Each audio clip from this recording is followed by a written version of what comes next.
தமிழகம் எங்கும் கிளைகள் கொண்ட Annamal institute of hotel management and hospital management படிப்பில் சேர்வதற்கான அட்மிஷன் நடைபெறுகிறது. முதலமைச்சர் பெயர் அளவிற்கு திட்டங்களை செய்துவிட்டு மக்களை பற்றி கவலைப்படவில்லை என தமிழக பாஜக மூத்த தலைவர் தமிழிசை சவுந்தரராஜன் விமர்சனம் செய்துள்ளார்.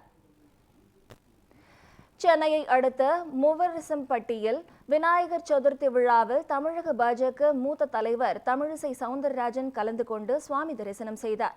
இதையடுத்து செய்தியாளர்களிடம் சந்தித்த அவர், விநாயகர் சதுர்த்தி விழாக்கள் மூலம் மக்களை இணைக்கும் விழாவாக உள்ளது என்றும் தமிழகத்தில் ஆன்மீகம்தான் வளர்ந்து ஓங்கும் என்றும் தெரிவித்தார். மேலும் விஜயால் கலாட்டா சலசலப்பு தான் செய்ய முடியும் என்றும் வெற்றியின் பக்கம் வர முடியாது என்றும் தெரிவித்தார். உங்களுடன் ஸ்டாலின் அப்படின்னு வாங்கின விண்ணப்பம்லாம் வைகை ஆத்துல மிதந்துகிட்டு இருந்தது. நான் கூட இன்னைக்கு ஒரு பதிவு போட்டேன்.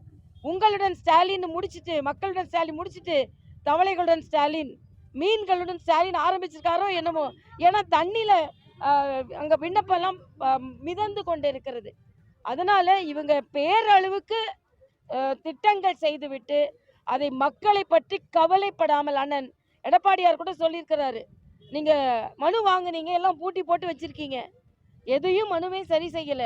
பல மரியாதைக்குரிய சகோதரர் அன்புமணி ராமதாஸ் சொல்லியிருக்கிறாரு, எவ்வளவு திட்டங்கள் நீங்கள் சொன்ன வாக்குறுதிகள் எதுவுமே நிறைவேற்றப்படவில்லை என்று. அதனால இன்னைக்கு எதிர்கூட்டணி பலமாகி கொண்டு வருகிறது. இந்த கருத்து கணிப்பு திமுக அப்படின்னு சொல்லி கொண்டு இருக்கிறாங்க.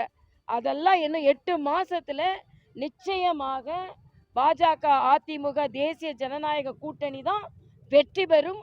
இதை எழுதி வைத்துக் கொள்ளுங்கள் என்பது எனது கருத்து. ஏன்னா மக்கள் அந்த அளவிற்கு துன்பப்பட்டு கொண்டிருக்கிறார்கள்.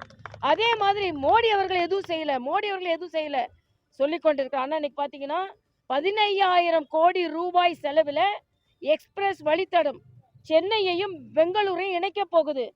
விமானத்துல போறதை விட அதிக வேகத்துல 6 மணி நேரம் போக வேண்டிய பெங்களூருக்கு 3 மணி நேரத்துல போகிறோம். இதெல்லாம் எவ்வளவு பெரிய வளர்ச்சி, 15,000 கோடி ரூபாய்.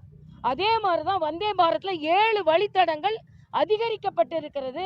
நெல்லை வந்தே பாரத்ல 16 பெட்டியில இருந்து 20 பெட்டியா ஆக்கப்படுறதுல யாரு செய்யறது? மரியாதைக்குரிய பாரத பிரதமர் தான் செய்து கொண்டு இருக்கிறார்.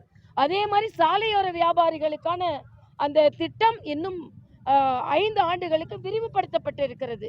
இன்னைக்கு தூத்துக்குடி விமான நிலையம் பார்த்தீங்கன்னா விரிவுபடுத்தப்பட்ட விமான நிலையம். அதனால பாரத பிரதமர் தமிழக மக்களுக்கு எல்லா நலத்தையும் செய்து கொண்டிருக்கிறார். இனிமேல் தமிழ்நாட்டுக்கு ஒன்றும் செய்யல என்று சொல்லுகின்ற உங்களது விமர்சனம் எடுபடாது என்பதை நான் தெரிவித்துக் கொள்கிறேன்.